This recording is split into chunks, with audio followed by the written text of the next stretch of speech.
اللہ الرحمن الرحیم۔ اسلامی معاشرے کے اندر سال کی ابتدا محرم الحرام کے مہینے سے ہوئی۔ بہرحال جس اعتبار سے بھی سال کی ابتدا ہو یا سال کا اختتام ہو تو اس پر ہیپی ایئر کہنا، کسی کو مبارکباد دینا، یا اسی طرح ہیپی ایئر نائٹ کے نام سے پروگرامات کا انعقاد کرنا، جن پروگرامات کے اندر بے حیائی، فحاشی، عریانی، یہ تمام چیزیں سر فہرست ہوتی ہے۔ تو ایک مسلمان اور امت محمدیہ کے فرد ہونے کا تقاضا یہ ہے کہ نہ تو نئے سال کی کسی کو مبارکباد دی جائے اور نہ ہی ایئر نائٹ جیسے ہونے والے پروگرامات کے اندر شرکت کی جائے۔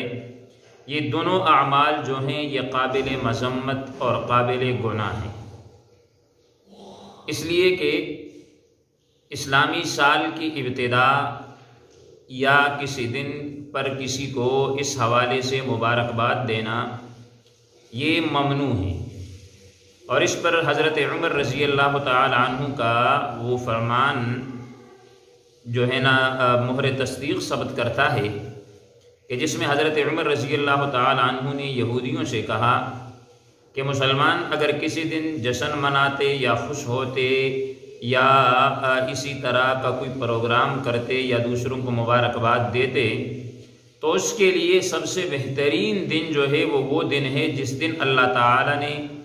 قرآن مجید فرقان حمید کی آیت مبارکہ الیوم اکملت لکم دینکم واتممت علیکم نعمتی ورضیت لکم الاسلام دینا نازل فرمائی کہ اس دن اللہ رب العزت نے دین کا اتمام کیا، شریعت کا اتمام کیا، قرآن مجید کو مکمل کیا، اور یہ مسلمانوں کے لیے سب سے بڑا خوشی کا دن ہے۔ لیکن چونکہ شریعت مطہرہ کے اندر ایسے پروگرامات کرنا، پھر ان پہ مبارکباد دینا، پھر اس کو جو ہے نا لازم اور ضروری سمجھنا، تو اس لیے شریعت نے اس سے منع کیا ہے۔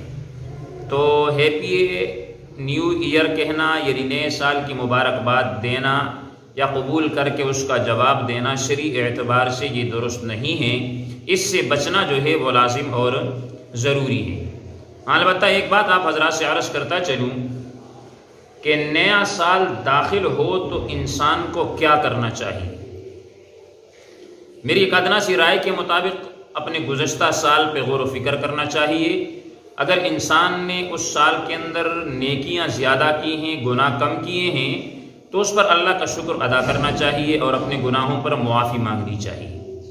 لیکن اگر نافرمانی اور گناہ زیادہ ہیں اور نیکیاں نہیں ہیں تو یہ قابل افسوس بات ہے۔ تو اس لیے آئندہ کے لیے یہ عزم کرنا چاہیے کہ جو گزشتہ سال ہو گیا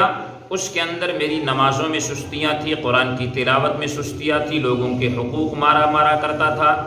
اسی طرح بے حیائی اور عریانی والے معاملات میرے ساتھ عام تھے، تو آئندہ سال میں یہ عزم کر رہا ہوں کہ اللہ میرے ان گناہوں کو معاف فرما دے اور آنے والا جو سال ہے اس کو میرے لیے امن اور سلامتی والا بنا دے۔ تو نئے سال کی دعا جو حدیث مبارکہ کے اندر موجود ہیں، حضرت عبداللہ بن ہشام سے روایت ہے کہ صحابہ کرام رضوان اللہ عنہم اجمعین نے سال یا مہینے کی آمد پر یہ دعا جو ہے وہ پڑھا کرتے تھے کہ اللہم ادخلہ علینا بالامن والایمان والسلامت والاسلام ورضوان من الرحمن وجوار من الشیطان، کہ اللہ امن، ایمان، سلامتی، اسلام اور رحمان کی رضامندی اور شیطان سے بچاؤ کے ساتھ اس سال مہینے کو ہم پہ داخل فرما دے۔ تو بحیثیت مسلمان ہمیں بھی یہ چاہیے کہ جب بھی نیا سال داخل ہو تو ہم بجائے مبارکباد دینے کے اس دعا کو عام کریں۔ دعا دوبارہ سنیے گا کہ اللہم ادخلہ علینا بالامن والایمان والسلامت والاسلام ورضوان من الرحمن وجوار من الشیطان، خود بھی اس کو یاد کیجئے گا، خود بھی پڑھیے گا، اپنے اہل و عیال کو پڑھائیے گا، دوست اقارب کو سینڈ کیجئے گا۔ جتنے لوگ اس کو پڑھیں گے اللہ ان کے ساتھ امن اور سلامتی والا معاملہ فرمائے گا۔ اللہ رب العزت ہمیں صراط مستقیم پر چلنے کی توفیق عطا فرمائے۔ وآخر دعوانا ان الحمد للہ رب العالمین۔